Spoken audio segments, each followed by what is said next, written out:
दोस्तों, कैसे इसकी खेती करके लोग लाखों कमाते हैं? क्या है ये गोलाकार चीज? इसको गर्म पानी में उबालने से क्या होता है? और ये कैसा जीव है जिसमें से रेशम बनता है? और आखिर क्यों चाइना ने किसी को नहीं बताया इसका राज? दोस्तों, बात करें रेशमी साड़ियों की तो महिलाएं इसकी दीवानी होती है। लेकिन क्या आपको पता है कि रेशमी कपड़ों को बनाने के लिए हर रोज लाखों कीड़ों को अपनी कुर्बानी देनी होती है? दोस्तों, क्या आपको पता है कि रेशम के धागे को बनाने के लिए महीनों लग जाते हैं? रेशम का कीड़ा एक ऐसा जीव है जिससे रेशम बनता है और इसका साइंटिफिक नेम बॉम्बेक्स मोरी है।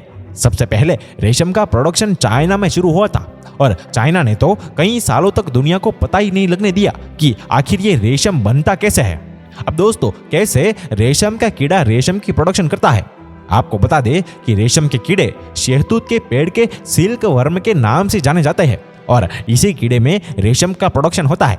चाइना के बाद भारत में ही सबसे ज्यादा रेशम बनता है और खुदाई के दौरान तो यह भी पता चला कि सिंधु घाटी के लोग भी सिल्क की प्रोडक्शन करते थे। अब दोस्तों, आइए जानते हैं कि रेशम के कीड़े में से रेशम कैसे बनता है।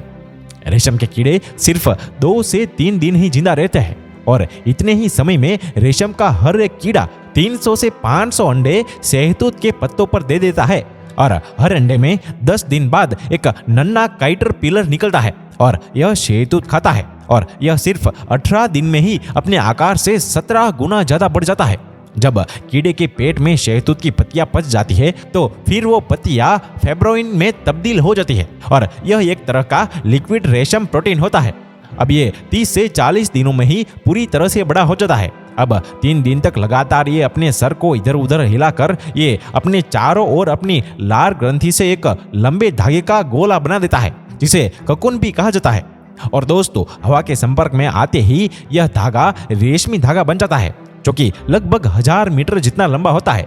अब यह लार्वा एक प्यूपा में बदल जाता है और 12 से 15 दिनों में यह प्यूपा इमेगो बन जाता है जो कि ये अल्कलाइन सिक्रेशन की मदद से कुकुन को एक तरफ से काट कर बाहर निकल जाता है और इससे ककुन का रेशमी धागा बहुत सारे टुकड़ों में टूटकर बर्बाद भी हो जाता है और 25 दिन के अंदर यह कीड़े रेशम का गोला बन जाता है और इनके वजन का 5वां हिस्सा ही रेशम होता है। और फिर दोस्तों, इन कीड़ों को गर्म पानी में डालकर मार दिया जाता है और गोले से रेशम को काट लिया जाता है। एक गोले में 500 से 1300 मीटर लंबा रेशम का धागा निकलता है। ये धागा ककुन के चारों ओर अंडे के समान लिपटा हुआ होता है और आखिर में इसका रेशम हासिल करने के लिए ककुन को उबले हुए पानी में डालकर पूरे कीड़े को अंदर ही अंदर मार दिया जाता है और धागे को अलग कर लिया जाता है और कुछ इस तरह रेशम के कीड़े से रेशम बनता है और कपड़ों को भी तैयार किया जाता है।